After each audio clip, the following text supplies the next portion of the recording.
दोस्तों ऐसे वीडियो आपने बहुत से देखा होंगे जिनमें मैथमेटिक्स के क्वेश्चन को बोर्ड पर लिखकर सॉल्व करते देखा होगा, लेकिन हम यहाँ पर आपको सिखाएंगे कि आप मैथमेटिक्स के क्वेश्चन किस प्रकार बना सकते हैं। अगर आप इस वीडियो में हमारे साथ लास्ट तक बने रहते हैं तो किसी भी क्लास के किसी भी मैथमेटिक्स के किसी भी चैप्टर को आप एक बार पढ़कर उसके क्वेश्चन बना पाएंगे।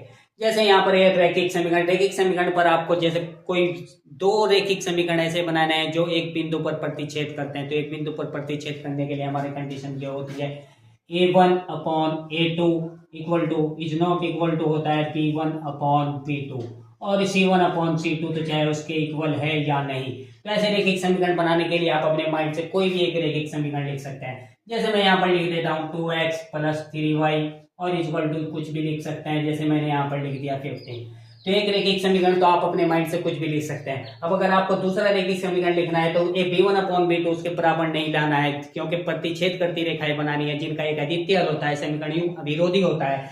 तो उसके लिए आप क्या करेंगे, इसका y के गुणांक को इधर कर दीजिए, ये हो जाएगा 3x और x के गुणांक को इधर कर दीजिए, ये हो जाएगा 2y। और यहाँ पर क्या करना है, c1/c2 के लिए तो आप कुछ भी संख्या रख सकते हैं। तो ये हो गया हमारा a1/a2 2/3, b1/b2 3/2 और c1/c2 हो गया 15/8। तो ये कंडीशन हमारी कंप्लीट हो चुकी है। अब अगर आपको कोई एक दो रैखिक समीकरण ऐसे बनाने हैं जिनका जो संपाती रेखाएं होती हैं, जो बिल्कुल एक दूसरे के ऊपर होती हैं, जिनके अनेक हल होते हैं, अनंत हल होते हैं, इनफाइनाइट हल होते हैं, तो उसके लिए कंडीशन हमारी क्या होती है, कंडीशन होती है a1/a2 इक्वल टू होता है b1/b2 और इक्वल टू होता है c1/c2।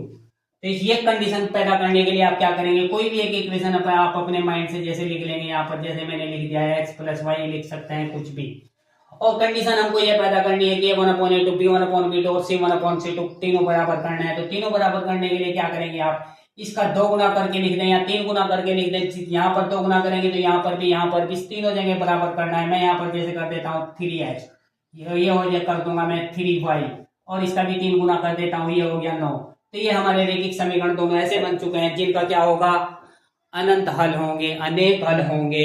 और अनंत हल होने के लिए समीकरण युग्म हमारा क्या होता है, संगत होता है।